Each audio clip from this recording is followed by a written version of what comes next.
Alright everyone, welcome to the final episode of the main series of the Jurassic World Revolution. Now, we actually pretty much build the best possible, you know,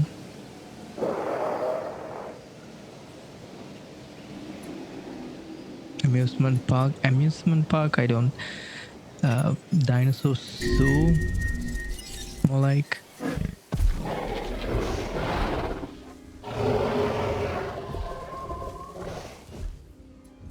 Okay, he's being kind of a dick to everyone.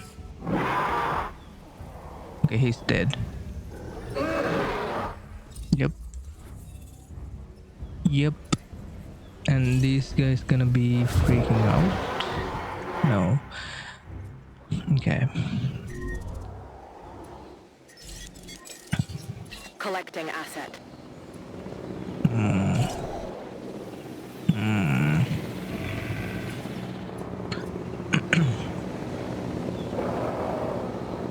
I don't know, dude. Like, they're supposed to be armored herbivores. Like,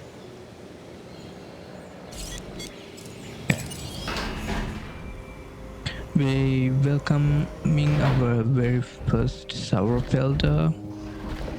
These guys are pretty chill. They do their own thing, you know.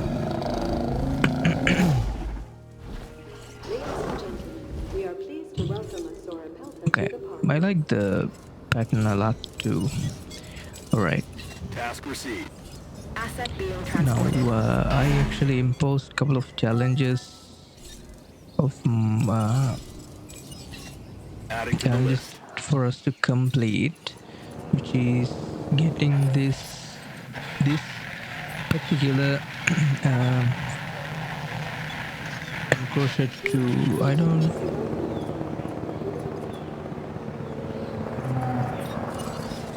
know why we placed herbivore or carnivore stuff in there, because all these guys have 25 population limit. And we have a couple of dinosaurs that we can incubate. But first I'm gonna do each one of these guys with coastal. I think let's go for the brachiosaurus one as coastal as well if we can. Now let's go for a tundra pattern. Okay. We're incubating an Indominus Rex from the last episode too. But he keeps failing. Heading to pick up the asset. Okay, you guys will go to this Collecting asset. one of the very first. I think this is the very first enclosure we made. It's not gonna support that much of a population because these guys don't like to be around.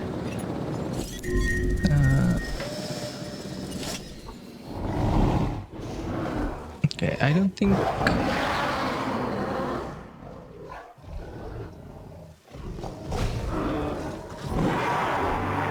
Oh, you're hunting because. Oh shoot! Because he's hungry. Assets in the air. That's actually makes sense.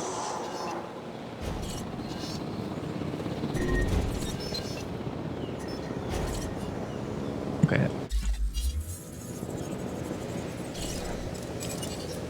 En route to pick up the asset. Alright. What is your population limit? 16. So this, you're gonna be freaking out. Our builder.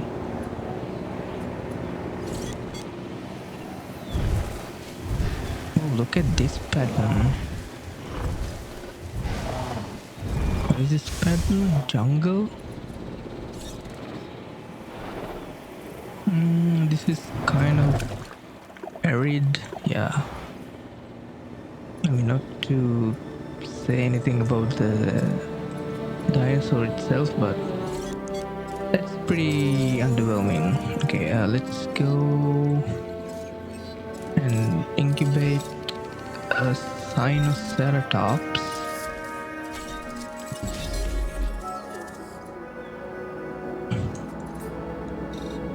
I think it should be stop hunting now.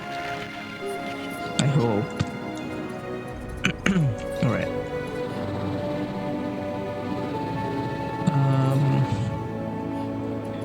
While look at them go. Okay. I don't think we can add another incubator, like Hammond Creation Lab. If it allows me, I would like to do that, you know, but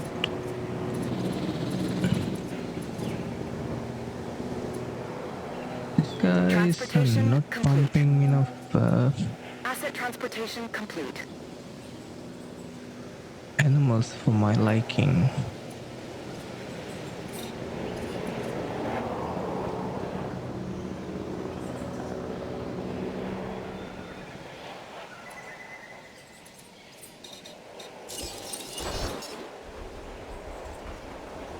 You can do something like this.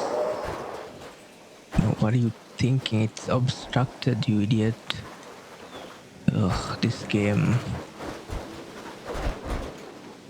You can do something like this.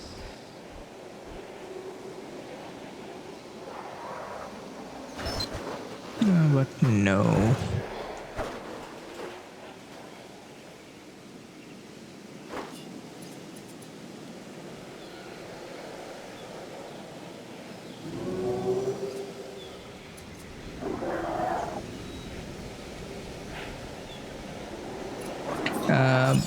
I thought we never actually, we have never actually dive into this InGen database.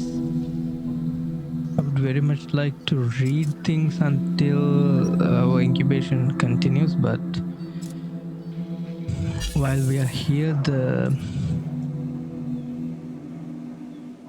gameplay gets paused, which is not something I want. I can't. I don't think I can. I can change that. Okay. Let me actually see. Let me remove. Yeah, I think we can place one.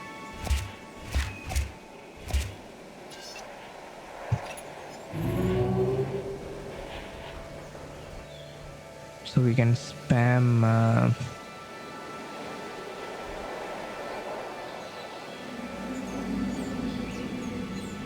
Brachiosauruses, so and get this population goal.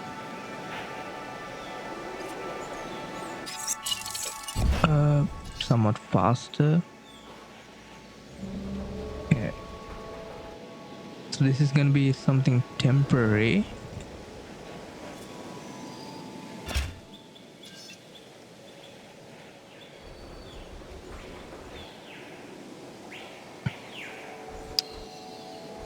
You said I can place this a minute ago. Obstructed with what? The dinosaurs?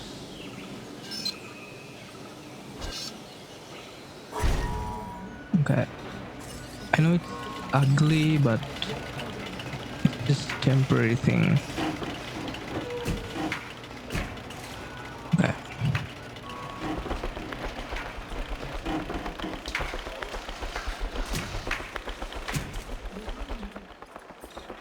See how they didn't like take off like idiots?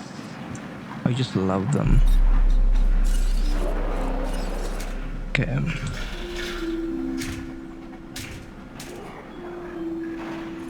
So we have a power deficit. It's not good. Can we build? I don't need something very drastic. I would very much be happy with a small power station.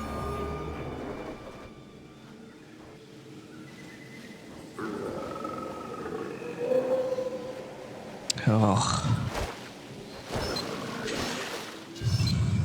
Okay, let's just do this. Who cares? Like this game like literally fight you till the end. When you like trying to place a building. Okay, let's give a success rate and a hatchery capacity. Okay, let's incubate one of each again, or we can just get some Edemontosauruses with higher 32, 36, 40, rated 40. So I'm gonna do a couple over here and then something with a rainforest pattern. Yeah. Okay. We have Brachiosaurus ready. He will make his way out. Quickly release this Sinoceratops as well. Understood. Okay. So we are very so lonely. Oh, he got ways to go.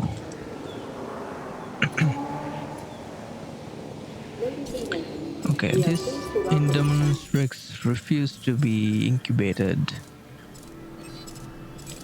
Okay, what is your thing?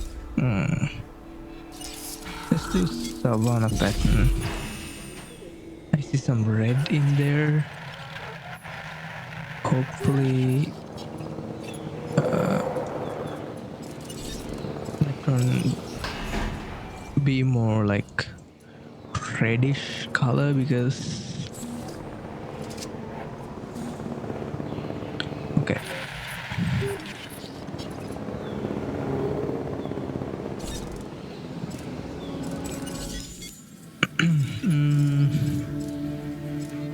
What else? Okay, we can do a couple of polycanthus, you know.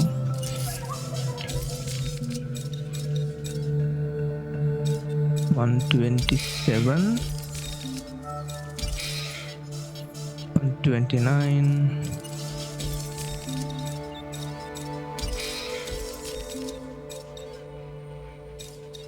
133, 140. Okay. Let's go with a different pattern, Savannah pattern. Okay. This is Brachiosaurus. Let's do you first. Where's your other counterpart? Asset to Right be here. collected. Heading to collect the asset. Okay. He's just killing for the hell of it.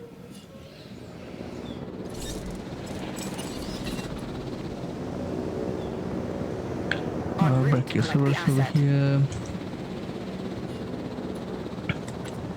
Okay, so are you guys ready to come out?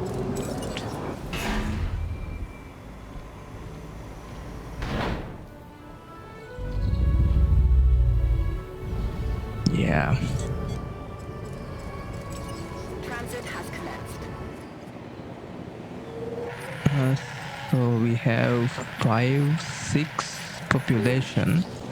We have some ways to go still. Commencing Chungingosaurus asset transit. didn't really survive this park, which is sad. Okay.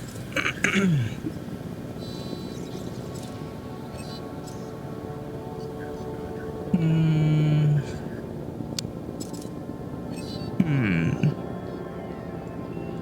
17, 18, 15. So we can do a enclosure with all these body types, which is what armored herbivore with like, you know, the body type I'm talking about, like spikes on the spine and stuff. 10, 20.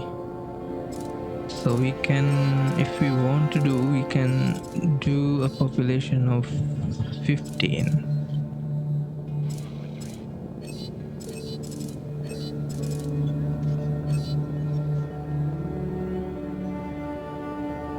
Okay. Is there any social groups? Oh my god. Yo shit. Okay, no stegosauruses, because what is this dude?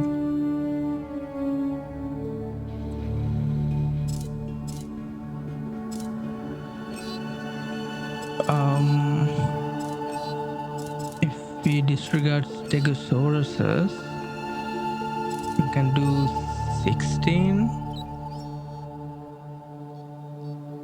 giant Spinosaurus.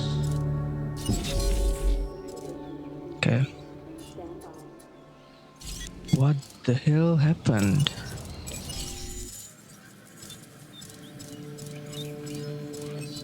No, my babies. Okay, let's do the same. And then let's make it something different. Like rainforest pattern, I don't know. Okay. Why are you not Adding task. sleeping?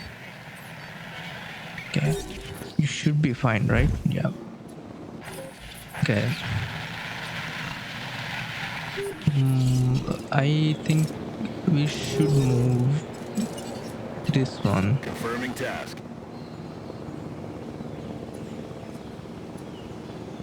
because the Triceratops body type can defend against him. This one. So we will move you to an empty, like this one. Oh shit. Okay, let's go again. Who cares? Okay. And also, Sauropelta, what is your thing? Okay, let's do couple. Okay, let's add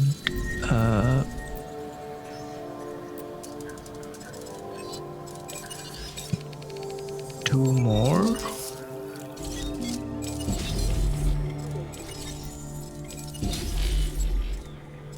Item under sources, and let's go for another one of you guys with rainforest pattern. Okay, now let's see. 1, 2, 3, 4. With this one it's gonna be 5. No, we already have 5. Picking up asset. So you guys. So this is gonna be what? 1, 2, 3, 4, 5, 6. 11 with all these guys. 13 with these two. Okay.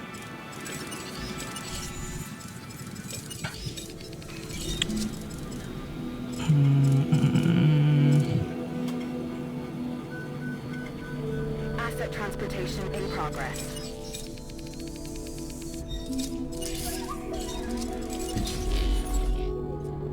Arid pattern is apparently the most boring one. Okay. Let's move you Asset before requiring you get collection. eaten. Edamantosauruses are ready to be released. After that, let's incubate 2 brachiosauruses. I'd like to stick to, you know,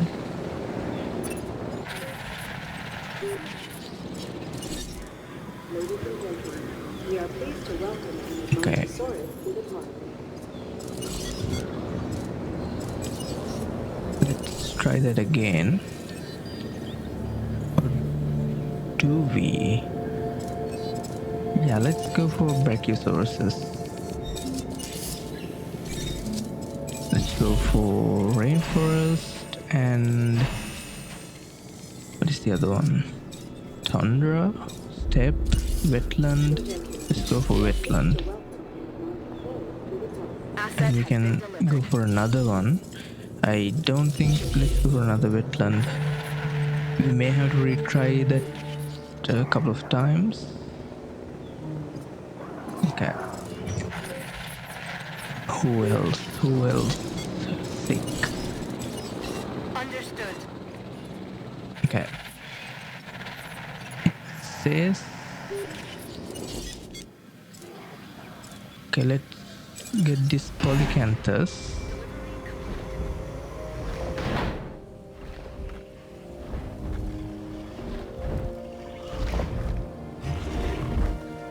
This one should be somewhat vibrant. Not really. Pretty cool design though. So okay. Let's go for a giant Spinosaurus.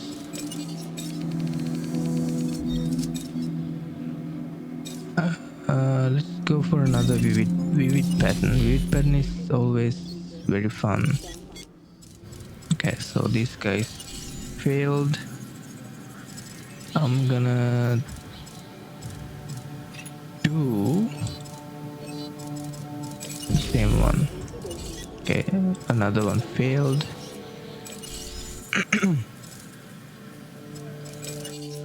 I think it's not. Yeah, it's step pattern. We already, I think, did one. I'm just gonna do random patterns.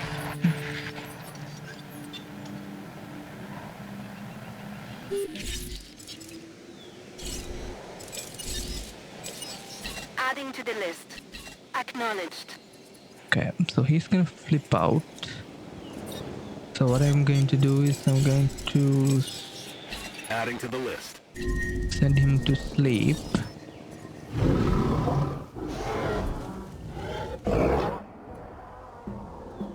But you shouldn't lose this. Oh, he lost. Okay.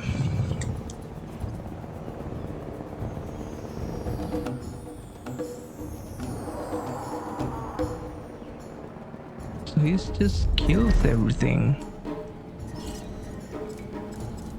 What I meant to do with you?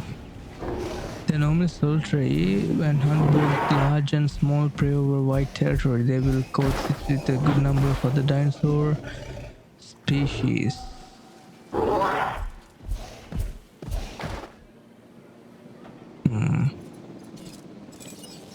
Acknowledging asset collection request. We need to move him.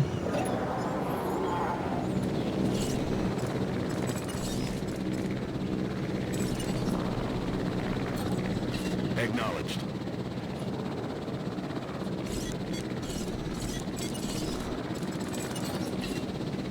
Adding task. Okay, let's put him over here. See how he likes when the hierarchy changes. Okay, I want to how many? Yeah, 3 in the incubation. Okay, let's remove this polycanthus. Asset has been collected. You Task shall go received. to sleep. The other one should go to the Asset this collection one. request received. Oh my god, you guys just fails left and right. No diseased dinosaurs detected. Let's put En route to you pick over up the here for asset. now.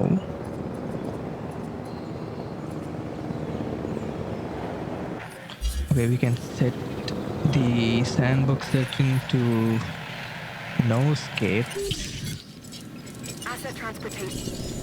which I'm going to do because I can't deal with the situation.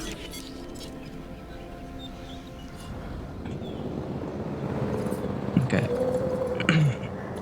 And it should be getting day following day and night cycle because earlier it was only. Okay, let's go for another giant Spinosaurus with a different pattern. Jungle is always fun.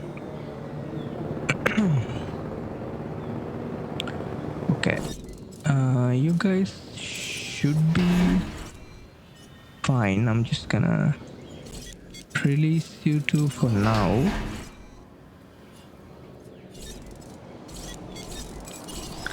I don't know how this is gonna work because I turned off Request acknowledged. escapes.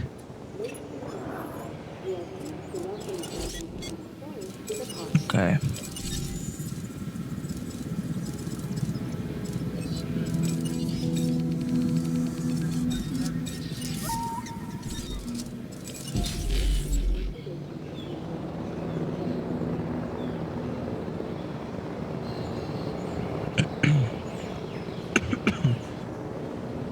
Asset has been transported. What? Oh shit, I canceled the wrong one.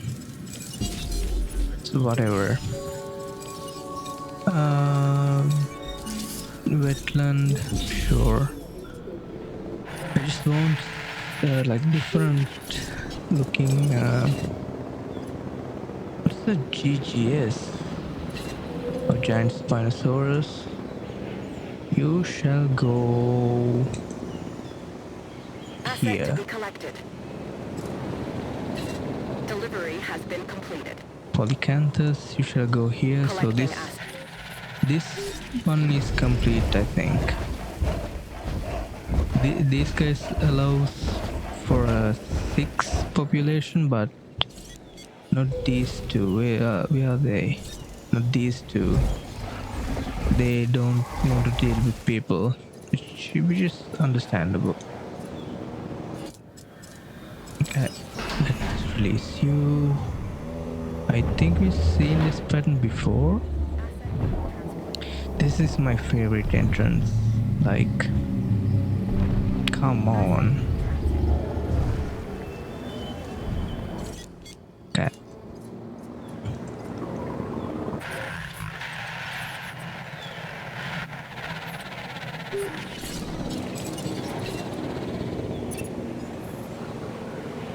Asset requiring collection. Alright. I think I will do these incubations of recordings because apparently it doesn't seems to go my way. Can we actually turn off the incubation failures? No failed incubations. Yeah. I know, I just want to see like highly populated park at the end of this. I don't care about the guest satisfaction, I don't care about the facility ratings. Asset transportation underway. I just want massive number of it's just failed. What do you mean?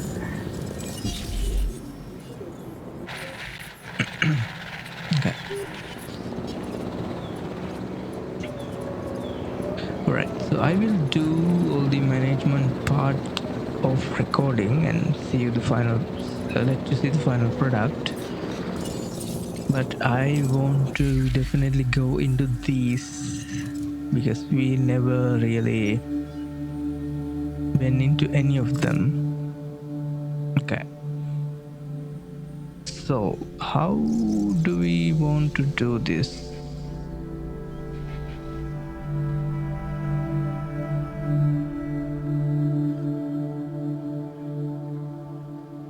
There are some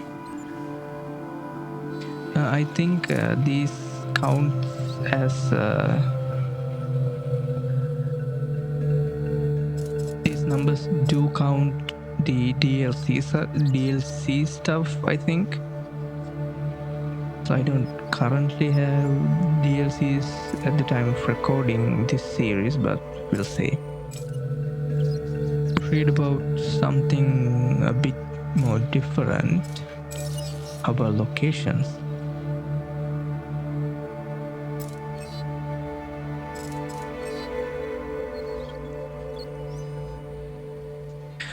Brachiosaur enclosure description. The Brachiosaur enclosure was situated in the center of Isla Nubla and formed from a large open plain with a lake and trees. It housed a herd of Brachiosaurus and a herd of Parasaurolophus. So this is a excerpt from the movie films Jurassic Park. I think this is the first one where the iconic they do move in herd scene. I think before that scene, Cretaceous cruise. Okay, Cretaceous cruise. The Cretaceous cruise, one of the Jurassic World's major attractions. It allows visitors to kayak along a river on Isle Isla Nublar and enjoy dinosaurs in a natural setting. There are a number of different habitats along the river, and dinosaurs including Apatosauruses and Stegosauruses can be seen. It is situated to the northeast of the island. Films Jurassic World. Okay. The first one? I don't remember Jurassic World film that much. Okay. Derelict Jurassic Park Visitor Center. After the 1993 Slanubla incident, Jurassic Park's visitor center was left abandoned and soon swallowed by the surrounding jungle. While fleeing the escaped Indominus Rex during the 2015 incident, the Michel brothers were able to fix one of the original park's vehicles and escape. Later, as Claire Deering and Owen Grady searched for the boys, they encountered the Indominus Rex, which smashed into the building. They only escaped when the hybrid was distracted by a passing helicopter. Okay. Dilophosaur Paddock. Dilophosaur Paddock was a feature of the original Jurassic Park and one of the first attractions encountered by the evaluation team before the 1993 Slanobla incident. The dense foliage meant that they didn't see any of the dinosaurs. It was here that Dennis Nedry encountered a Dilophosaur as he tried to recover his vehicle in the storm. After being poisoned by a projectile venom, the creature ate Nedry in his car. Yikes. Gallimimus Valley. Oh, I remember seeing this. This is from Jurassic World, right? Yeah. Where the gyrosphere scene, I think. The Gallimimus Valley is a large open enclosure populated by Gallimimus, Apatosaurus, Parasaurolophus, and other dinosaur species. There are no predator species in the region, so they are able to live peacefully. The Jungle Trek attraction takes visitors on tours in the valley. After its escape in the 2015 Isla Nubla incident, the Indominus Rex slaughtered any of the dinosaurs it encountered here. A dying apatosaur was found here by Owen Grady and Claire during as they searched for the missing Mitchell boys. Okay. Gentle Giant's Petting Zoo was a Jurassic World attraction that allowed visitors to physically interact with the young dinosaurs. The available dinosaurs included Triceratops, Apatosauruses, Parasaurolophuses, and Stegosauruses. Visitors could pet, feed, and ride the young dinosaurs. Petrosauruses from the aviary attacked the petting zoo during the 2015 Isla Nublar incident. Okay, this is very much of a fun read. Let's see. Oh, characters, diseases, memos. I think part of DLC. So we haven't unlocked any of them. I don't know. I think characters. 2 of them comes in. I think they are very bottom. Yeah, I think they are part of the DLC as well. Ray Arnold. Ray Arnold was a gruff, no-nonsense professor. We only see his hands. What kind of bullshit is this? Ray Arnold was a gruff, no-nonsense professional who was chief engineer of the original Jurassic Park, in charge of all electrical and mechanical systems on the island. And every man of immense talent, he was instrumental not only in the operation of the original facility but also its design. After Dennis Nedry sabotaged the computer systems and collapsed the power grid, Arnold rebooted the system on orders from John Hammond. Although the computers came back online, the security and power grid did not, so he set off to reboot them on his own. This would be Arnold's first final act, as his severed arm was later discovered by Dr. Ellie Sattler. The rest of him was never found. Oh, I see. That's why his arm is only here. Wait, is this?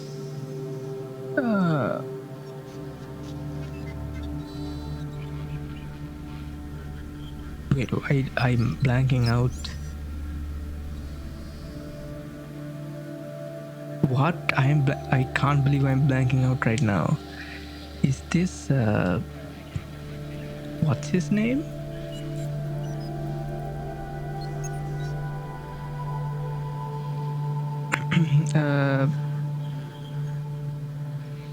Okay, it will come back to me, I think. Billy Brennan. Billy Brennan was Dr. Alan Grant's site manager for the Fort Peck Lake dig site in Montana. He was an associate professor in paleontology. Brennan was instrumental in convincing Dr. Grant to join the Kirby parents for their trip to Arizona, and so he was made to accompany them. After discovering the Velociraptor nest, he stole some of their eggs to later sell and help fund the dig site. This impacted his relationship with Dr. Grant. Brennan later saved Eric Kirby from Petrandon attack and was badly injured, although he did manage to survive the incident. Dr. Robert Burke. I don't think the who who is it? The Frontier doesn't have the rights to show the actors, which is kind of interesting. Dr. Robert Burke was a supposed dinosaur expert hired by Peter Ludlow as a part of the hunter team retrieving dinosaurs on Istosona. His knowledge was questionable after he misidentified a Compsognathus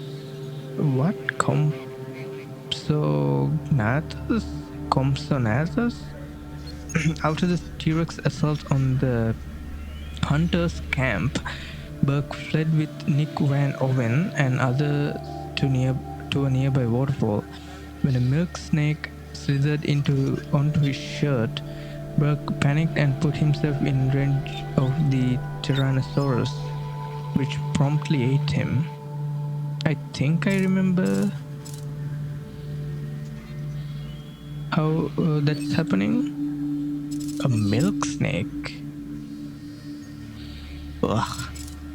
That sounds like a very bad time. Okay.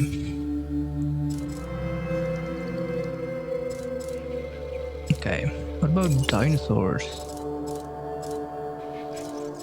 Okay. Wait, we read about velociraptors?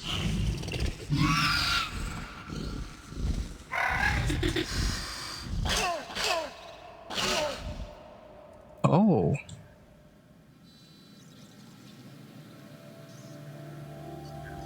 Okay.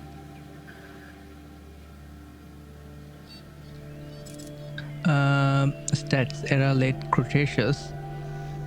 Family Dromaeosauride. Okay, I'm gonna load up. I don't know, probably Google Lens or something. And let's see if that thing can pronounce these things, because okay.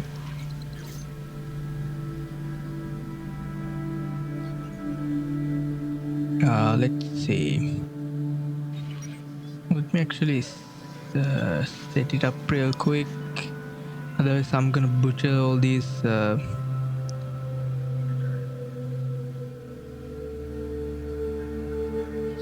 All these stuff. There is no pronunciation thing. Okay, genus Velociraptor, height 1.7 meters, weight 150 kilograms, length 3.9 meters, feeder type carnivore and live bait. Description: Velociraptors, often just referred to as raptors, are one of the most dangerous animals in Jurassic World. Their history with InGen has been a troubled one, in part because they have been engineered much larger than their base genome, but also because they have proved to be smart and efficient hunters. Most recently, they have been part of IBRI's project, where Owen Grady and supporting team trained them to obey commands. Their name means Swift Caesar. Okay. Discovery. I think this is not fiction. Discovery, paleontology. Yeah, those are not fiction. This description is fictional to a degree. InGen bullshit is in there, so from this on forward, I think it's also fictional. I think. Okay.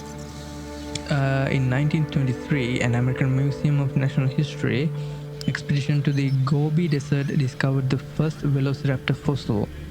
During the Cold War, Polish, Russian, and Mongolian scientists uncovered further specimens, the most famous of which being the fighting dinosaurs, with the velociraptor battling a Protoceratops. Further discoveries have been made since that time by a number of teams. Okay. Paleontology. Velociraptor fossils have all been located in what was once an arid landscape with mostly sand dunes and only the occasional stream. Yeah. Jurassic Park. While transporting a raptor to the raptor pen, security member Geoffrey Brown was killed. During the initial tour of the Slonobra laboratory, the endorsement team and John Hammond witnessed the birth of a baby raptor. Dennis Nedry's shutdown of the Jurassic Park security system didn't shut down the raptor pen. Dr. Alan Grant, Tim, and Lex Murphy encountered a raptor nest while traveling to the visitor center. As such, Dr. Alan Grant discovered that the dinosaurs in the park were breeding.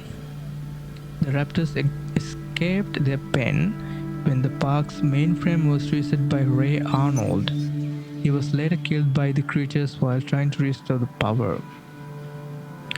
Muldoon was ambushed and killed by the raptors while escorting Ellie Sattler to the electric bunker to restore the power. Lex and Tim Murphy survived an attack by two of the raptors in the kitchen of the visitor center, one of the iconic scenes of the Jurassic Park series. I mean, I think that scene alone pretty much gave these velociraptors the notoriety, like them being like these hunters that relentlessly track you down, and you know it production wise also it is very impressive scene. You know, a lot of thought went into how to get that being hunted down feeling to a point, which is very, very impressive. One of the iconic scenes. The raptors are killed by the Tyrannosaurus Rex, allowing the survivors of the 1993 Slonobra incident to escape. I mean, these kind of texts are very fun to read. The Lost World Jurassic Park. Okay. While traveling through the long grass, the survivors of the hunting party were ambushed by a pack of raptors, causing many casualties. John Hammond's party sent to the island were attacked by 3 raptors in the central facility. Jurassic Park 3, Amanda Kirby was attacked in the genetic admissions lab, but the team managed to trap it in a cage. Dr. Alan Grant was then surprised that it called for help.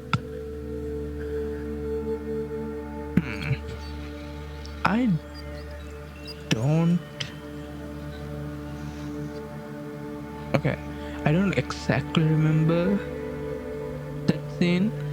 A female raptor wounded Disky to use him as bait to lure Billy, Amanda, and Paul Kirby, but failed. Dr. Alan Grant was saved by Eric Kirby using gas grenades, which drove the raptors away. The survivors were forced to return the velociraptor eggs that Billy Brennan stole from their nest. Dr. Alan Grant used a resonating chamber to mimic the raptors' cry for help, allowing their escape. Okay. Jurassic World. Vic Hoskins used the trained raptors to hunt down the escaped Indominus Rex with the reluctant assistance of the trainers. When the raptors encountered Indominus Rex, they started communicating, and Owen Grady realized that the Indominus Rex was created using some velociraptor DNA. The raptor's loyalty to Owen Grady returned when he removed the camera attached to Blue's, the beta raptor's head. 2 of the remaining raptors were killed by the Indominus Rex, and Blue fought alongside the Tyrannosaurus Rex, eventually winning. How sick is that? Okay. Who's next? Let's go for someone with not that much of a notoriety. mean, these guys do share a bit of a lengthy amount of screen time. Era late Cretaceous, Ornithomimidae, genus Struthiomimus, height 1.6 meters, weight 150 kilograms, length 4.3 meters, feeder type ground herbivore. Okay. Struthiomimus was an ornithomimid, a bird-like dinosaur that lived across North America.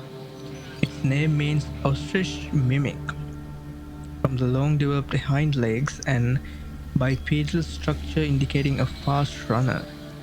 It had large eyes and no teeth, but with 4 limbs and longer claws than other genera of its type.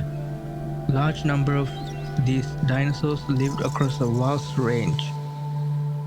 Discovery: an incomplete holotype species of Struthiomimus was first retrieved in 1901, with a more complete skeleton found at Red Deer River, Alberta in 1914. Other specimens have been found in the Oldman Formation in southern Alberta and the Lance Formation in Wyoming.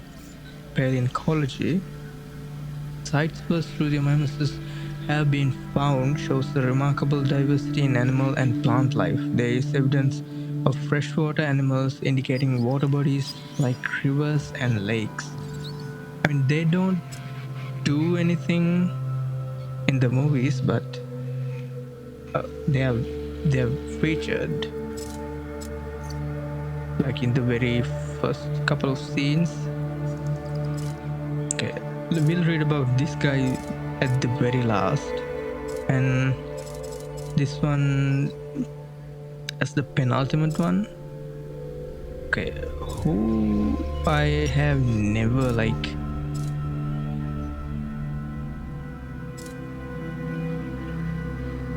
seen over here.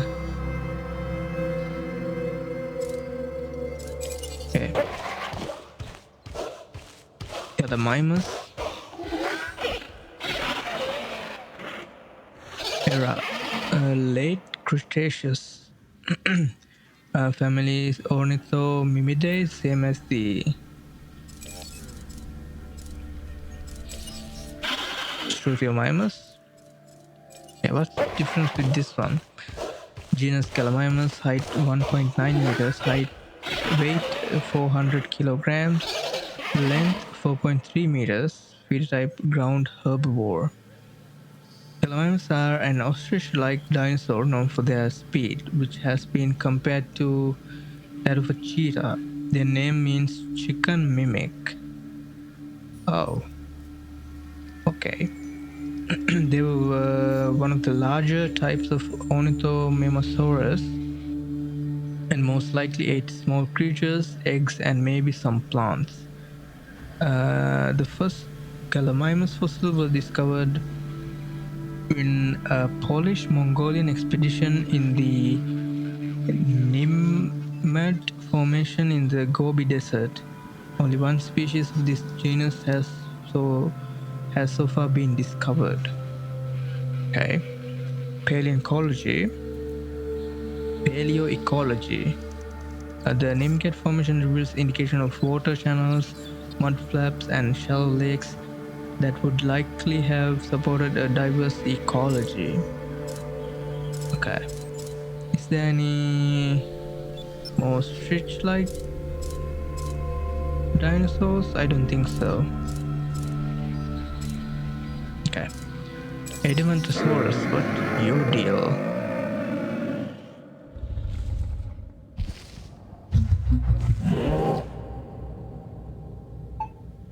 Ooh, very bassy growl. Okay. Era late Cretaceous. Family Hadrosauroidae. A genus Edmontosaurus. Height 3.0 meters. 3 meters. Weight 4 tons. Damn. Length 11 meters. Edmontosaurus was a large hardsaur, duck-billed dinosaur hadrosaur that lived in the western regions of North America. Its name is derived from the location where it was found, Edmonton in southern Alberta, Canada. Okay. It was a known prey of Tyrannosaurus, and unlike other hadrosauruses lacked the head crests. Okay. So these must be like very favored by Tyrannosaurus rexes because these guys don't have any kind of defense. They are slow. They have like 4 tons of mass, that you can digest. Yeah. Discovery. The first identified species of fossil was discovered in 1892 in the Lance Formation of Niobrara Country in Wyoming. It was until the 1920s that they were correctly identified as a new genus. Edmontosaurus existed over a wide range and for a long period of time, even by dinosaur standards. They typically lived in wet conditions with plentiful vegetation and with a humid or tropical climate. Okay, so these guys are survivors, which is very admirable. I mean, almost more admirable than these bullies. Okay, let's see. Do we have any kind of similar ones? Yeah, this one. Metabarosaurus.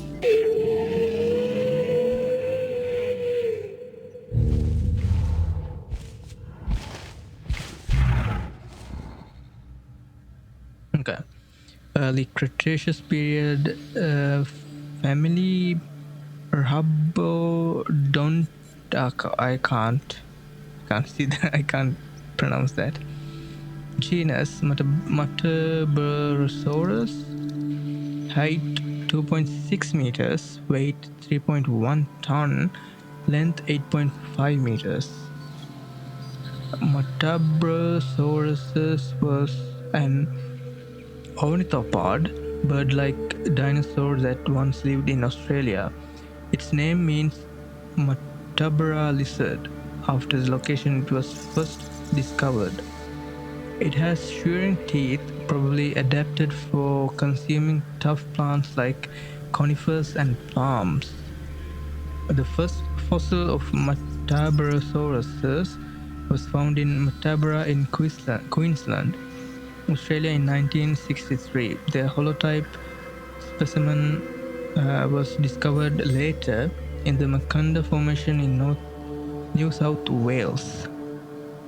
In paleoecology, the Metabarosaurus diet indicates their environment to be semi-arid with few waterways. Interesting. Okay, let's go to Myosaura next.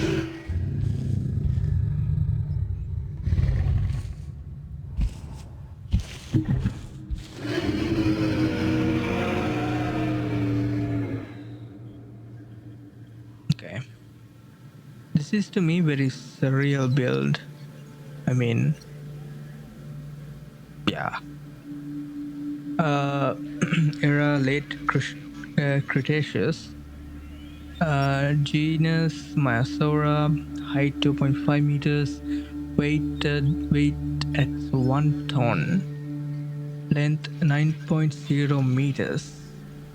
Myosaura was a large, hard hadrosaur, duck-billed dinosaur. Its name means good mother lizard in reference to the first finds of nests and young. It was the first dinosaur in space when Lauren Acton took fossils on a space lab in 1985. Wow. Okay.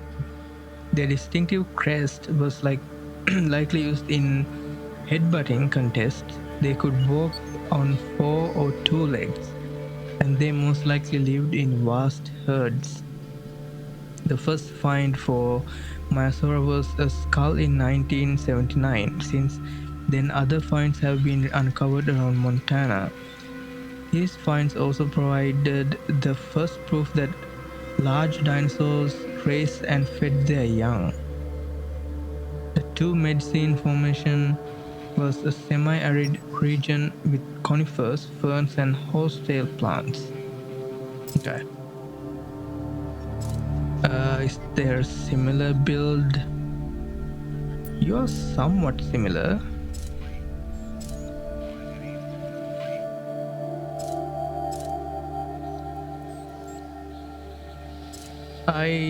I think we should get you two down as well.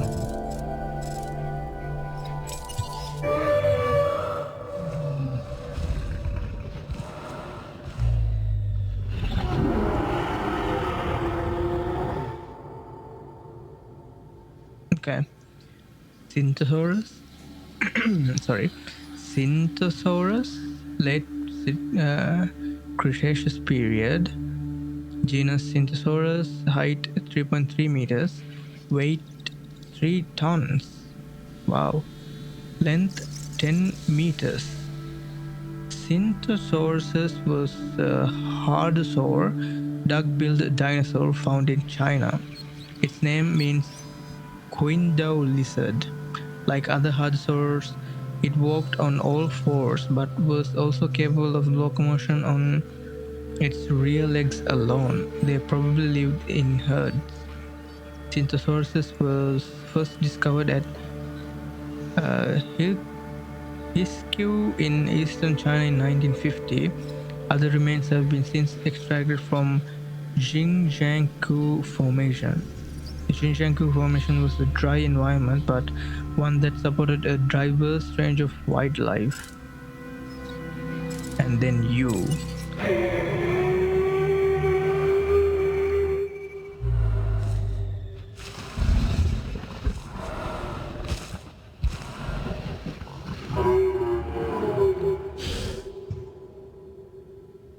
Parasaurolophus, era late Cretaceous, height 3.0 meters, weight 2.5 ton. So these guys somewhat smaller than the earlier ones. Length 9.8 meters. A Parasaurolophus crest skull makes it a distinct dinosaur within Jurassic World. Its name means near-crested lizard. They are able to move on 2 or 4 legs. The first identified fossils for Parasaurolophus came from near Sand Creek, along the Red Deer River in Alberta, Canada. Since then, further fossils were located in the Fruitland Formation of New Mexico in North America and the Kaiparoids Formation in Utah. Paleoecology. A species of Parasaurolophus can be found across much of North America. In Atlanta, the climate was warmer than today, with rivers and floodplains leading into marshes. Conifers form the common canopy, with ferns, tree ferns, and angiosperms for the lower brush. In New Mexico, the environment was predominantly swampy in the region and silted in the lowlands of the region. The known sites in Utah bordered the western interior seaway, which once separated the two land masses of what is now North America. The region was wet and humid, with peat swamps, ponds, and lakes upon an ancient floodplain. Okay, let's jump back to the locations. Gyrosphere attraction. Okay, I very much remember this scene, which is, I think, tied into this one also.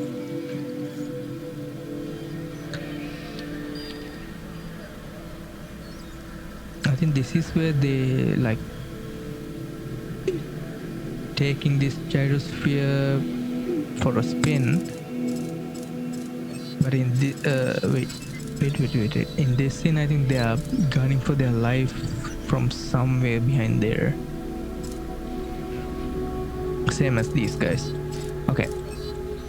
The gyrosphere attraction in the Jurassic World Park allowed guests to travel among some of the dinosaur herds like Apatosauruses, Parasaurolophus, and Stegosauruses. They traveled slowly but offered excellent views thanks to the spherical armored glass bubble.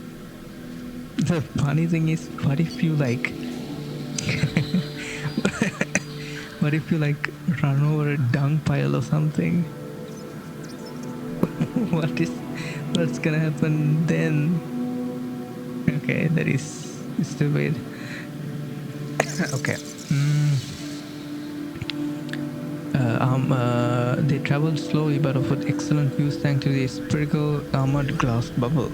An onboard computer provided information about nearby dinosaurs, and a built-in safety measure prevented movement too close to a dinosaur.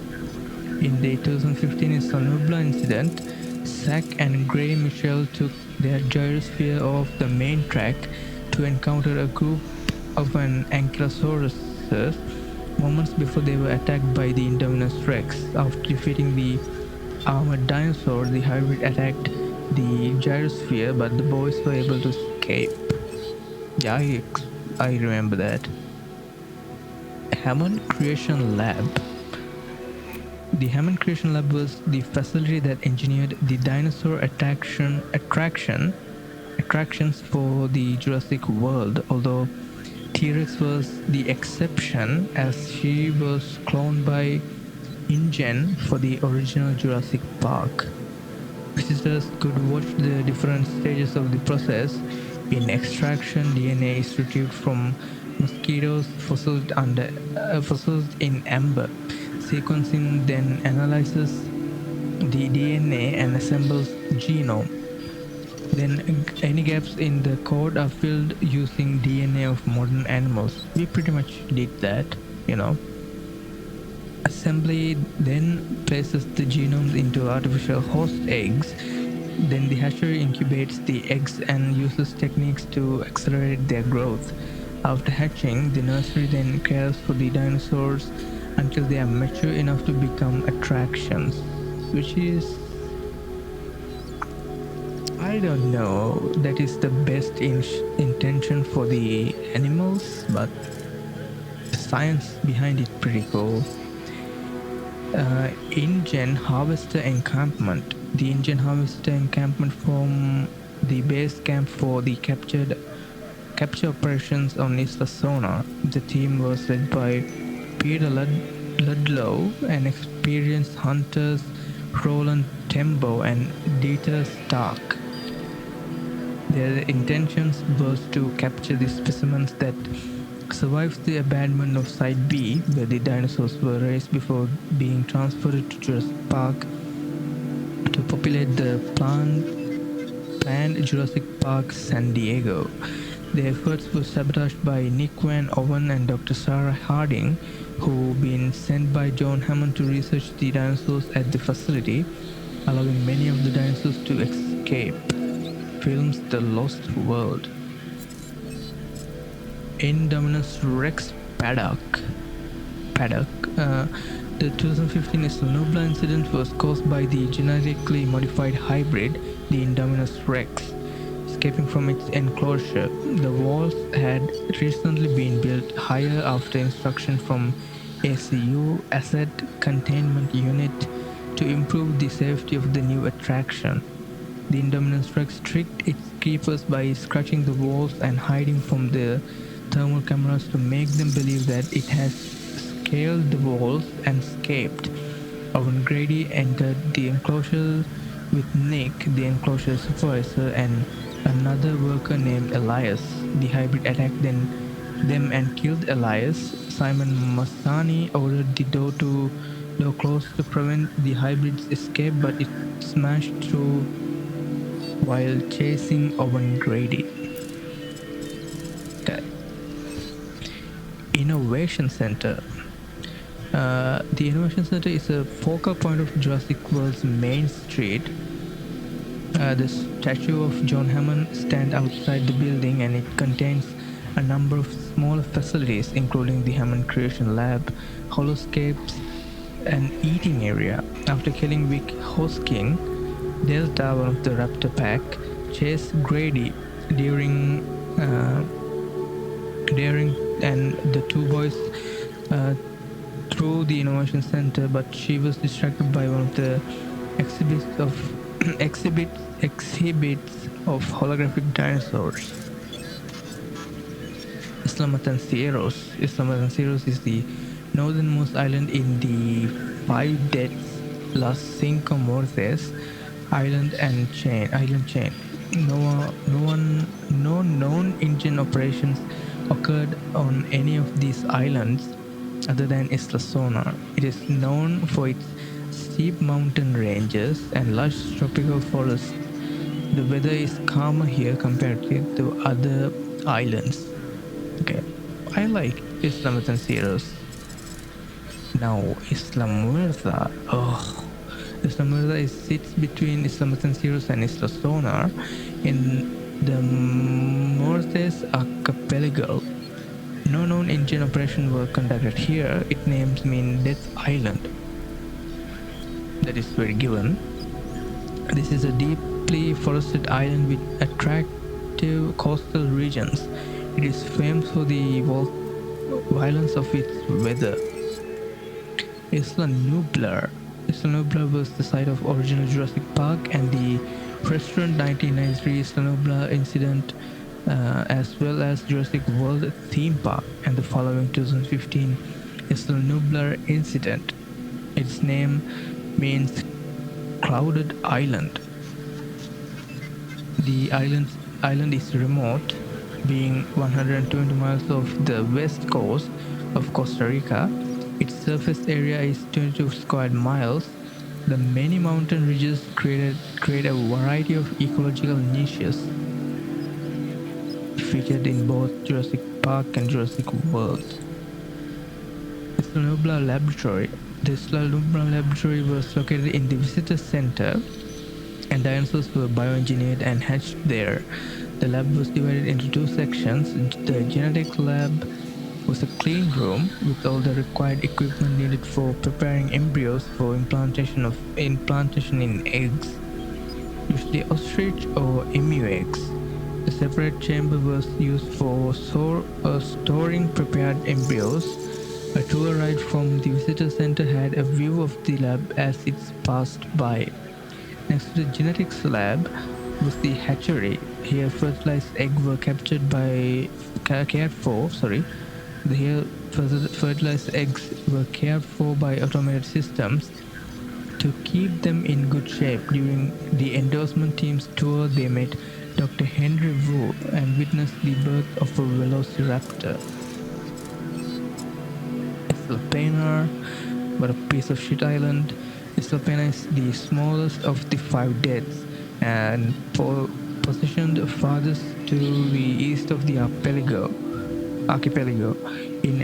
InGen operations were never conducted here. This cramped island poses a significant challenge for dinosaur operations, and it endures catastrophic storms. Isla Sonar, which was, I created the challenge for myself by overexpanding in this island. Isla Sonar was referred to as Site B by InGen as a production facility for cloning and engineering dinosaurs. They would later be transported to Isla Nublar for the attractions in Jurassic Park. Its name means Sargassum Island. Okay, the island forms the largest of the Muertes archipelago, also known as Las Cinco Muertes, or Five Deaths. It is situated 333 miles to the west of Costa Rica and comprised of granite cliffs and dense forests. The Lost World and Jurassic Park 3 place here. It's the Sona airstrip. Okay, look at this like shot on film look, which is, I mean, kind of a lost attribute of current movies, you know. Like in digital, you don't get this kind of a. I mean, they call the film, they call the phenomenon as film grain, you know. I don't know, it makes like this wide shot kind of charming, but that's a different tangent. Okay, the Istasona airstrip provide a small captivity runway for ferrying supplies to Istasona. It is surrounded by dense tropical forest. The Kirby parents landed at Istasona airstrip with the mercenary team when they arrived at the island. They soon encountered a Spinosaurus and tried to escape in the airplane. One of the mercenaries, Cooper, was left behind and was eaten on the runway by the large theropod. The plane clipped the creature's sail and then crashed into the jungle. Okay. Films featured in Jurassic Park 3. Okay. Istasona Avery. Okay, I remember this one. Okay, what an awful experience, but very cool scene. The Istasona Aviary was built in a deep canyon over a river. It was built to contain the Petrosaurus that would later be transferred to Jurassic Park on Isla Nublar. Substantial fog lifted from the water to fill the canyon. During the 2001 Istasona incident, there was a 2001 Istasona incident as well. Oh yeah, that's just Jurassic Park 3. So it's not a prequel. Yeah. Okay. Istasona incident. The Kirby family with Dr. Grant and Billy Brennan entered the aviary while fleeing the Spinosaurus. They then encountered Pteranodon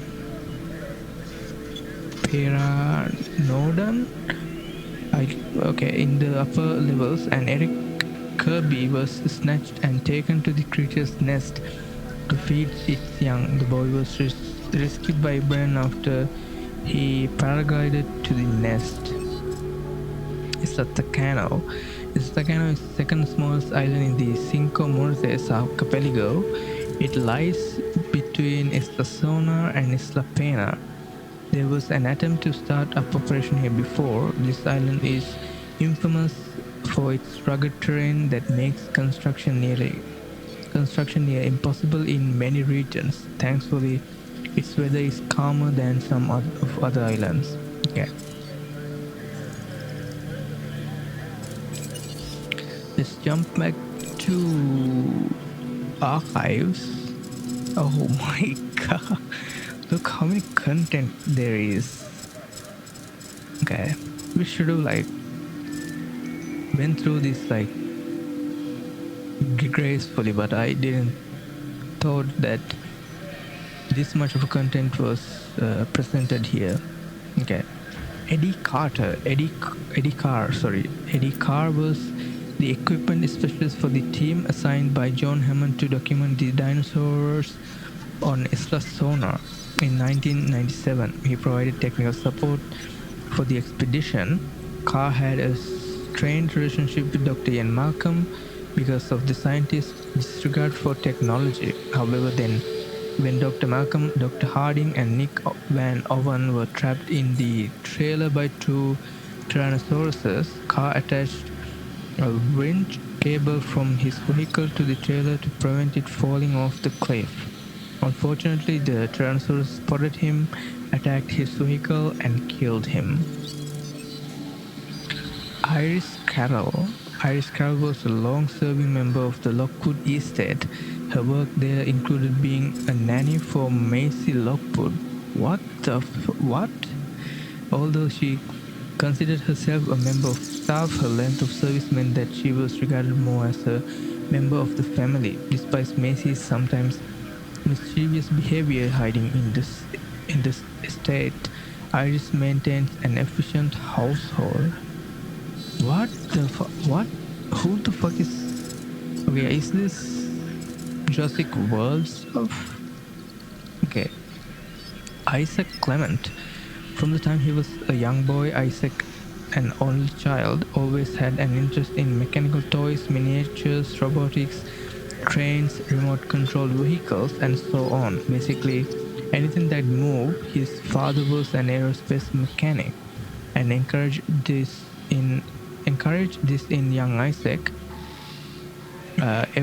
What encouraged this in young Isaac? Okay. Every birthday and holiday, Isaac's gift for building sets and electric circuitry kits. He loved them and always wanted more. Why are we reading this? Isaac grew up in Somerville, Massachusetts, just outside of Boston. After high school, okay, I do not care.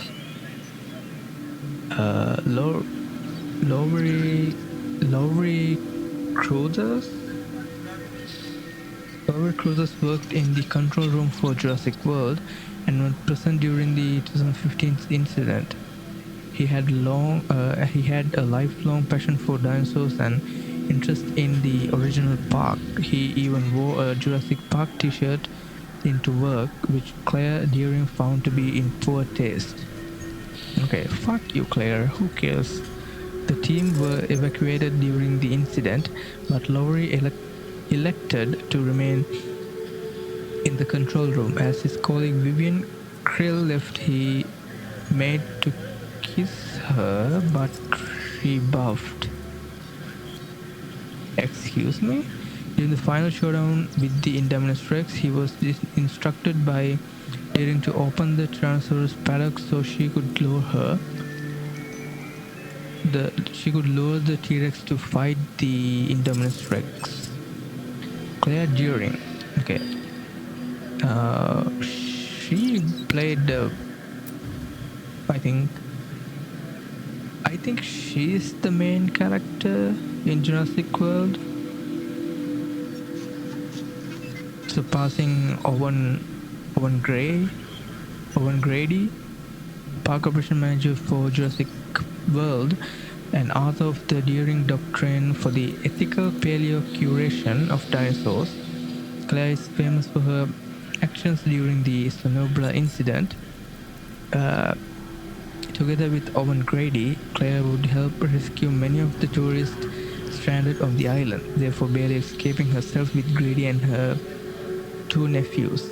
Passionate and strong-willed, Claire has an unshakable belief in the rights of the dinosaurs to be treated with care and respect. However, following her harrowing escape, she is now dedicated to changing how the rest of the world sees and understands dinosaurs. Claire's message is equal parts hope and warning. And she gets this kind of description, and this asshole gets like whole life story of his. Okay. Mr. DNA description. Mr. DNA was a cartoon character designed to educate visitors to Jurassic Park about the science of recreating dinosaurs. He featured in a film alongside John Hammond in a viewing theater in the visitor center. The character was reimagined for Jurassic World to fulfill the same purpose for guests in the Innovation Center. Lewis Dodgson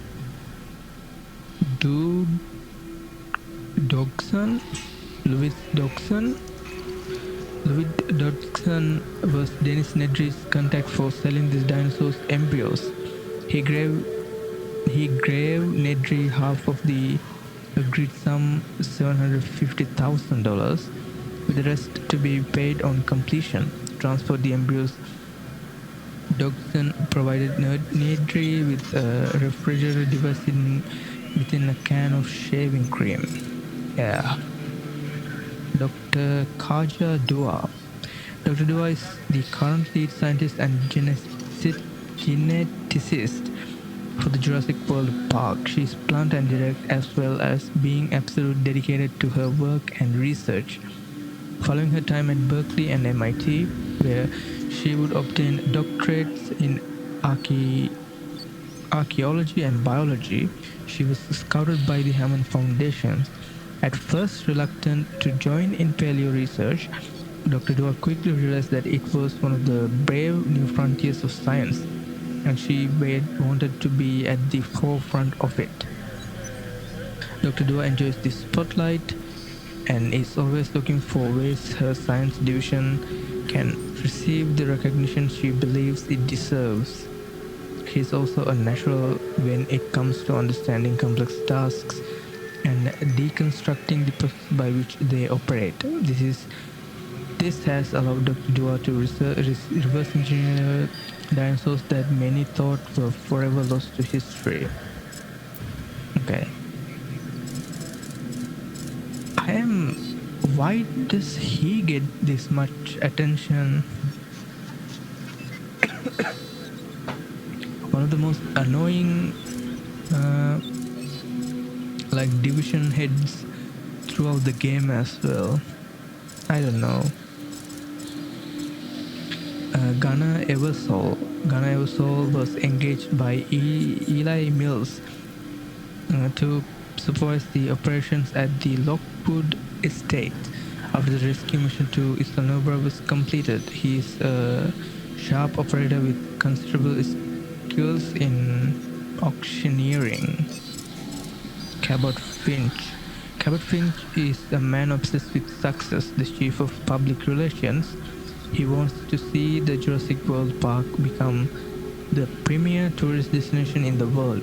He is not concerned with the details, just the results. With an MBA from Yale that perfectly complements his socialite's upbringing, Cabot sees himself as the man behind the scenes who keeps everything running.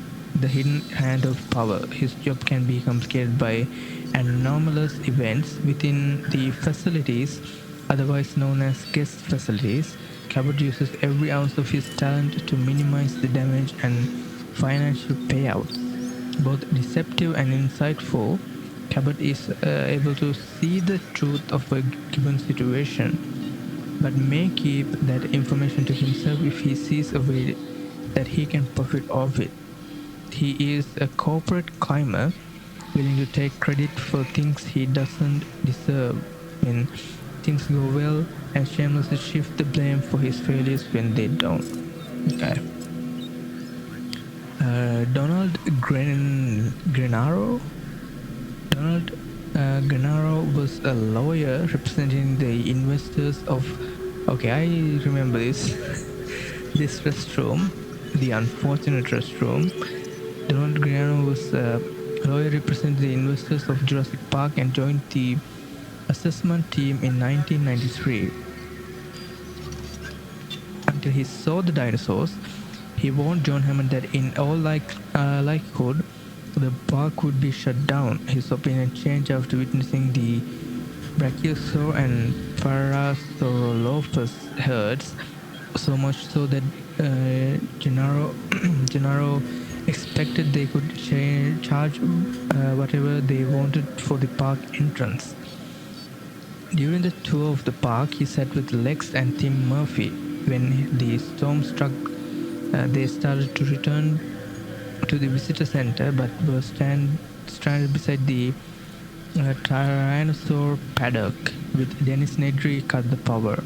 When the Tyrannosaurus Rex tore through the fence, Gennaro abandoned the children to hide in a nearby restroom. Dr. Ian Malcolm attempted to distract the dinosaur, but it charged the toilet instead, eating the lawyer. Yeah, serves him right.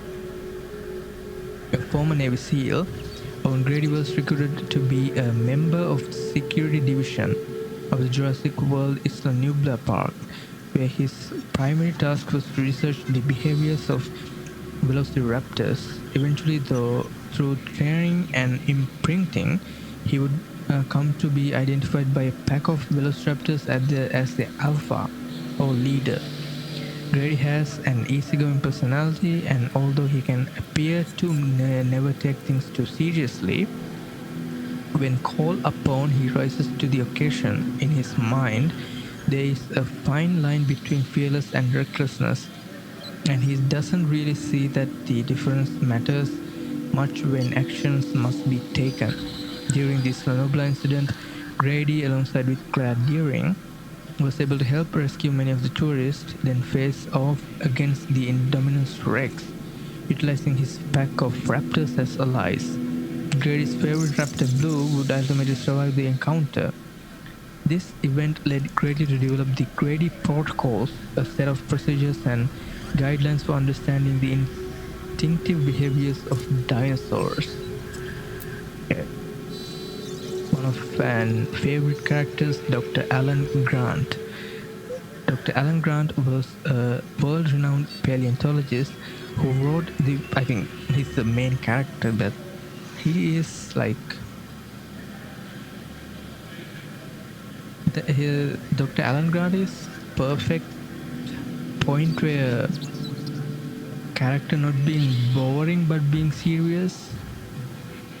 He has like some comical things that he do, so I think that's why people like him. Yeah, so Dr. Alan Grant was a world-renowned paleontologist who wrote the book Dinosaur Detectives, which Tim Murphy bought with him on his visit to Jurassic Park. After the 1993 Isla Nublar incident, Dr. Grant wrote another book about this experience. He was working with Dr. Ellie Sattler at a dig site near Snakewater, Montana, when John Hammond invited him to assess Jurassic Park before it was open to the public. Dr. Grant accepted the offer, although he didn't know the nature of the park at that stage. In return for 3 years of funding for his dig site, he was amazed when he discovered that John Hammond's teams had achieved. He saw a fascinating potential for observing them in life and fitting them to his theoretical models. He was one of the survivors of the 1993 Isla Nublar incident, and his knowledge of dinosaurs and their behaviors was instrumental in their survival. Dr. Grant's experiences jaded him, but he continued his work as a paleontologist at a dig site near Fort Peck Lake in Montana, working with Billy Brennan. Despite the public attention around his survival, he lectured to supplement the site's funding. Amanda and Paul Kirby convinced Dr. Grant to act as a guide for a flyover of the island. He didn't know their real intent, which was the rescue of their son trapped on Isla Sonar and attacked by a Spinosaurus meant Dr. Grant and Brennan were trapped on the island along with the Kirbys and their mercenaries. After finding Eric Kirby, Dr. Grant was one of the few to survive the 2001 Isla Sonar incident. Okay. Alright. I mean, let's jump back to the location. Okay. Jurassic Park Aviary. The Jurassic Park Aviary was a planned attraction in Jurassic Park. It would have contained flying dinosaurs like Petrosaurus. It was... Why not pterodactyls? What the fuck is Petrosaurus? It was built over the Nublar River so that they could feed on a natural source of fish. The evaluation team, including Dr. Alan Grant, didn't visit this attraction during their tour of Jurassic Park. Films Jurassic Park, okay. Jurassic Park control room. The control room for Jurassic Park was situated near in the visitor center and used advanced computers to monitor and control all aspects of the park. The computing power was also used to aid the geneticists in their research. The software was developed by Dennis Nedry but managed by Ray Arnold. Under the cover of a storm, Nedry hacked the system to allow him to steal dinosaur embryos to fulfill a deal with Louis Dodgson. Iconic Jurassic Park Gate.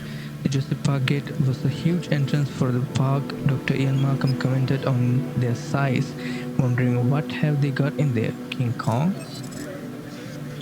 Jurassic World Aviary. So this is, I think, the first design that includes a dome. The Jurassic World Aviary was an attraction within Jurassic World, housing Petrosauruses like Dimorphodon and Petrandon. It was a huge dome covering over 430,000 square feet. During the 2015 Isla Nubla incident, the aviary was breached by ACU fire while chasing the Indominus Rex that had escaped. The hybrid sought refuge in the area, and her presence frightened the resident flyers who fled into the park. The dome was further damaged by the ACU helicopter as it crashed into it. Okay.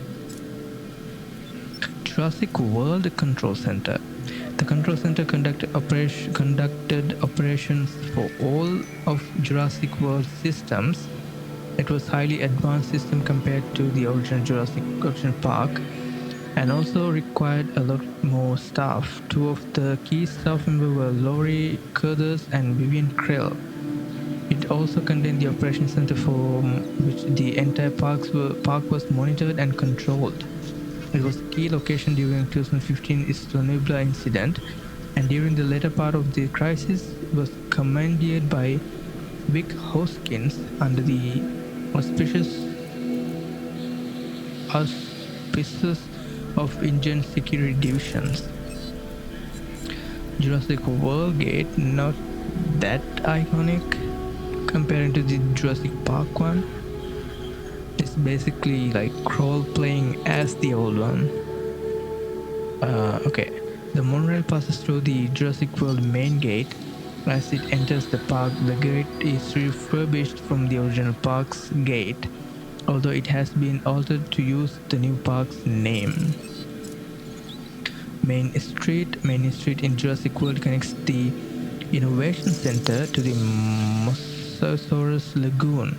It consists of a series of shops and stores for international brands and Jurassic World products. Many of the attractions directly connected to main streets. Main streets were used as the evacuation center in the 2015 incident, which left many of the visitors exposed to the Petrosauruses from the damaged aviary building. Here the final fight with the Indominus Rex also took place. And one of the gruesome deaths ever presented in Jurassic Park and World both franchises.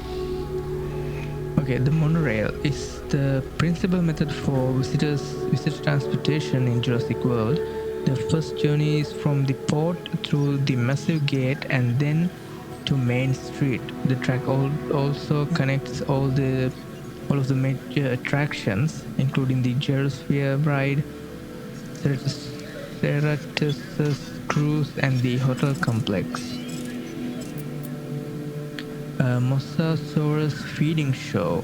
The Mosasaurus feeding show is one of the star attractions of Jurassic World. It featured a large lagoon housing a Mosasaurus which is fed publicly every couple of hours. Sections of the public gallery can lower to the shore the auction from an underwater perspective. In the Isla incident 2015, the resident Mosasaur dragged in the weakened Indominus Rex and fed on it after the hybrid stepped too close to the pool. Yeah, this one presented as like a unstoppable force of nature. Raptor training facility. The Raptor training facility was scheduled building built to house 4 Velociraptor: Blue, Charlie, Delta, and Echo. For an InGen project to train the dinosaurs. The project was overseen by Vic Hoskins from the InGen Security Division, but the training was conducted by Owen Grady and his team. Working with the raptors was dangerous, as a new team member called Leon discovered when he was dragged into the enclosure trying to catch a fleeing guinea pig. Disaster was averted when Grady managed to face down the pack long enough for them to escape. T-Rex Kingdom. The T-Rex Kingdom housed the Tyrannosaurus Rex, originally created for Jurassic Park, and the only known surviving dinosaur from that era. It was one of the most popular attractions, and a live feeding was held every 2 hours. At Claire daring instructions, Lowry Curtis opened the paddock's gate, and Claire lured the Tyrannosaurus Rex with a flare into battle with the Indominus Rex. Tyrannosaur Paddock. The Tyrannosaur Paddock housed a Tyrannosaurus Rex and formed the major attraction for the Jurassic Park. It was located towards the north of the island and featured significant security measures to contain the dangerous carnivore. When Dr. Alan Grant and the others first visited the Tyrannosaur Paddock, the T-Rex didn't reveal himself, even when tempered by a live goat feeding. Grant then commented that T-Rex would rather hunt. Dennis Nedry's shutting down power to cover his theft resulted in the T-Rex escaping from the enclosure and eating Gennaro as he sat on the toilet. The other managed to escape after Grant and Malcolm distracted the dinosaur as it tried to get to the children trapped in the tour car. Oh my god, the tour car scene? Iconic. Tyrannosaurus Rex nest. Roland Tembo agreed to lead this extraction operation so that he could hunt the ultimate game, Tyrannosaurus Rex. The site was located in a well-hidden pit among concealing rocks and vegetation on the northeastern area of the island.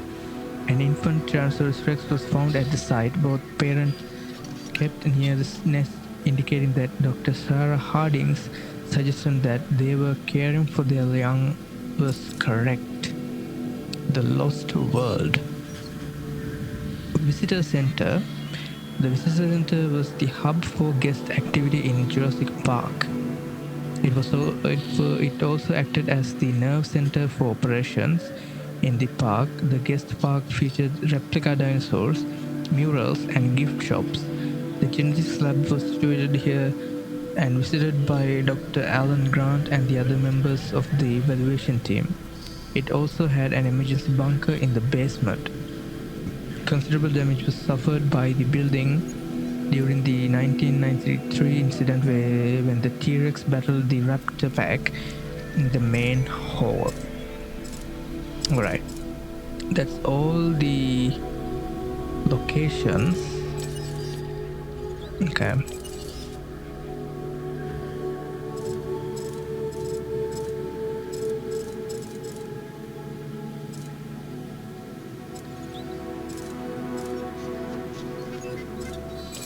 Let's finish up these characters. I think they are.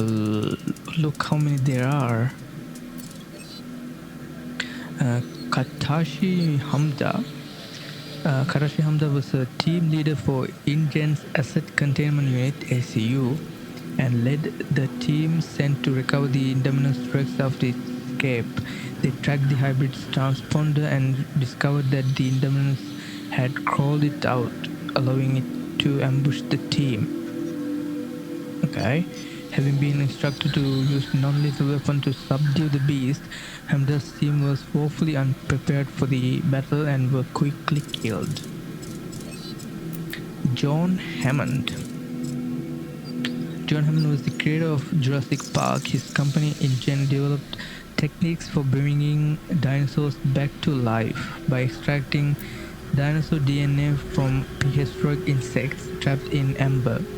The project was ambitious, but due to budget and time overruns, as well as safety concerns, after a worker was killed transporting a velociraptor, the investors sent Donald De Niro to assess the park's viability. To counter this, Hammond invited Dr. Alan Grant and Dr. Ellie Sattler to see the operation, as well as his grandchildren, Lex and Timmy Murphy.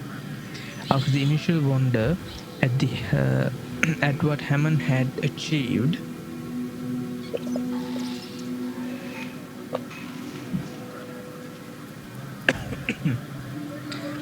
it became evident that all was not well. When Dennis Nedry cut the power, event took a horrific turn with Hammond powerless to protect the visitors from the dinosaurs he had created. Hammond survived the 1993 Slanobra incident and his opinion on the park changed, having realized how dangerous it actually was. After 4 years, he was removed from controlling InGen and his position taken by Peter Ludlow, his nephew. Hammond organized a team to travel to Sona to catalog the dinosaurs surviving there. Dr. Ian Malcolm was convinced to join the team, believing that the dinosaurs should be left in peace on the island. John Hammond died before the construction of Jurassic World, but his legacy was remembered by a statue placed in the Innovation Center. Dr. Gary Harding. Dr. Gary Harding was the chief veterinarian for Jurassic Park. He was encountered by the assessment team while he was tending to a sick triceratops. With Dr. Ellie Sattler's assistance, they were able to identify the cause of the illness. Dr. Harding took Dr. Sattler back to the visitor center when the park power was shut off by Dennis Nedry. He left for the last boat, leaving Snubler. Dr. Sarah Harding. Dr. Sarah Harding was an accomplished animal behavioral scientist and the daughter of Dr. Gary Harding. She was part of the team sent to Sona in 1997 along with Dr. Ian Malcolm, with whom she had a relationship. The team was sent by John Hammond to see how the Site B dinosaurs survived and matured after the island had been evacuated. After the InGen hunters arrived, Dr. Harding helped Nick Van Owen free some of the captured dinosaurs, causing considerable chaos. When Van Owen found an injured baby Tyrannosaurus, Dr. Harding bound its broken leg, and adult Tyrannosaurus arrived and she returned their baby. But they attacked anyway as she was trapped in the van with Dr. Malcolm and Van Owen. They narrowly managed to escape but had to join with the hunters to find a way off the island. They were retrieved by helicopter and saw that one of the T-Rex adults has been captured. The ship transporting the dinosaur arrived at San Diego and crashed into the dock. The enraged Tyrannosaurus was released and rampaged through the city. Working with Dr. Malcolm, Dr. Harding retrieved the baby T-Rex and used it to load the adult back to the ship, trapping it once more. Okay. Ben Hildebrand. Ben Hildebrand was Amanda Kirby's boyfriend after her divorce from Paul Kirby. He took her son Eric Kirby parasailing off the coast of Sona in May 2001. While enjoying their flight, they passed through some mist and discovered that the boat was now unmanned. He managed to disconnect the rope before the boat crashed into some rocks. Hildebrand steered the parasail towards land where they crashed into a tree. He died, leaving Eric to survive alone on the island. Hildebrand's body was discovered by Dr. Alan Grant, Billy Barron, and Eric's parent during the rescue mission. Vic Hoskins. Vic Hoskins ran part of the InGen security force, including the Raptor training program conducted by Owen Grady. His interest centered on using dinosaurs from military applications. He also reminisced about how he brought up a young wolf cub, which wasn't put down when it later attacked his wife. Okay. Hoskins responded swiftly to the events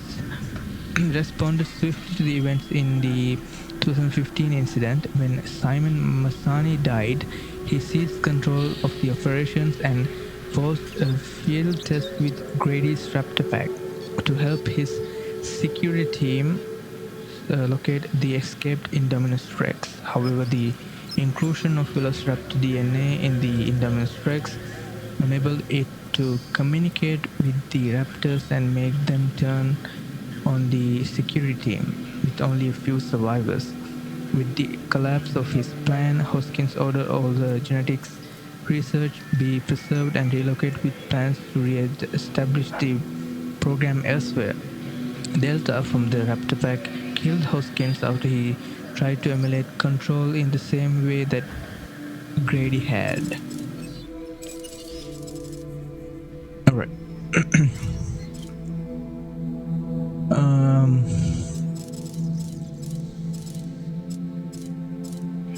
I'm just gonna go through the most notable dinosaurs and we'll finish up here because there's too much to read and yeah. Let's do Brachiosaurus. There are Jurassic family Brachiosauridae, genus Brachiosaurus, height 6.4 meters, weight 60 tons, length 18.8 meters. Brachiosaurus is one of the most well-known dinosaurs to the public by virtue of its massive size. This makes it a popular attraction for Jurassic World visitors. Its name is derived from the incredible height of its humerus. They are believed to have fed from the upper reaches of the tall trees. They are known to be warm-blooded. Okay. Elma S. Riggs first described the Brachiosaurus from fossil he found near Fruitia in Morrison Formation. An earlier fossil had been found near Garden Park, Colorado, but has not been identified as a new type. Since then, fossils from around North America have been found. Paleoecology. The fossil sites indicate that Brachiosaurus lived in a semi-arid landscape with defined wet and dry seasons.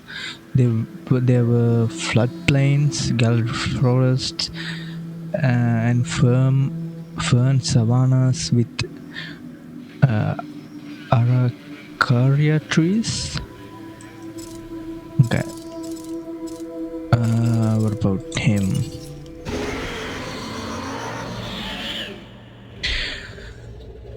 Era Holocene, family hybrid, genus hybrid, height 4.6 meters, weight is unknown, length is 15.5 meters. The Indominus Rex, meaning fierce or untamable king, was InGen's first genetically modified hybrid dinosaur. While it was intended increased guest numbers and corporate sponsorship, it also formed part of a secret program to create weaponized dinosaurs.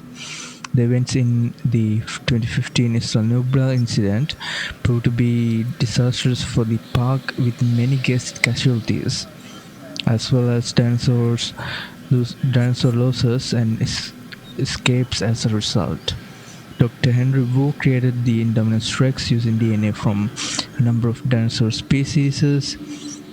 This includes Gigantosaurus, Majangosaurus, Carnotaurus, Rugops, Therizinosaurus, Tyrannosaurus rex, and Velociraptor. DNA from modern animals like cuttlefish, tree frogs, and pit vipers were also utilized. Paleoecology. Indominus was an engineered hybrid and had no natural ecology. It was raised isolated after killing its sibling in its own paddock. Okay. I think we should end things. Oh, we never read about Triceratops. Era late Cretaceous, family Cretopsidae, genus Triceratops, height 3 meters, weight 12 tons, length 9.0 meters. The large bony frill and 3 horns serve to make Triceratops one of the best known dinosaurs, and this made it a popular attraction. Its name means 3-horn face. Triceratops was a herbivore. In 2010, a controversial theory was proposed that Triceratops was actually an immature form of Taurosaurus, although this has yet to be proven. Oh, interesting. Discovery. The first known Triceratops remains were found in 1887 near Denver, Colorado. Fossil remains indicate that it lived across much of North America, sharing much the same territory as Tyrannosaurus rex. So these guys were the only one who can bear existence of Tyrannosaurus rex. Paleoecology. Triceratops lived in a range of ecologies including subtropical inland and coastal regions and semi-arid plains. Alright. We have another hybrid Indoraptor. Era Holocene, family hybrid, genus hybrid, height 2.4 meters, weight is unknown, length 7.3 meters. The Indoraptor is Dr. Wu's most terrifying hybrid dinosaur to date. It could well be the most perfect weapon man's ever made. Trained to kill on command, any deeper motives behind its creation are unknown. Dr. Henry Wu created the Indoraptor using DNA from a number of dinosaur species. Among many classified species, this included Indominus rex and Velociraptor. DNA from modern animals was also utilized. Indoraptor was an engineered hybrid and had no natural ecology. Okay, same as our other hybrid.